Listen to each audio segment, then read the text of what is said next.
11 ఏళ్ళుగా మనం చూస్తే దాదాపు భారతదేశంలో 25 కోట్ల మంది పావర్టీ నుంచి బయటకు వచ్చారంట. వీళ్ళందరినీ కూడా మోడీ గారు నియో మిడిల్ క్లాస్ అని పిలిచారనమాట.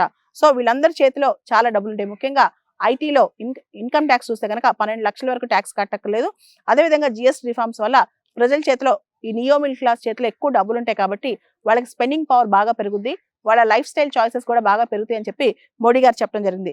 ప్రత్యేకంగా ఎంఎస్ఎంఈ సెక్టర్ ఏదైతే ఉందో, మైక్రో స్మాల్ మీడియం, దాంతోపాటు కాటేజ్ ఇండస్ట్రీస్, ఇవన్నీ కూడా భారత ఆర్థిక వ్యవస్థకు వెన్నెముక లాంటివి అని చెప్పి ప్రధాని మోడీ గారు నేను చెప్పారనమాట. ముఖ్యంగా ఆయన ఆత్మ నిర్భర్ భారత్, స్వదేశీ మీద ఎక్కువ ఫోకస్ చేశారు.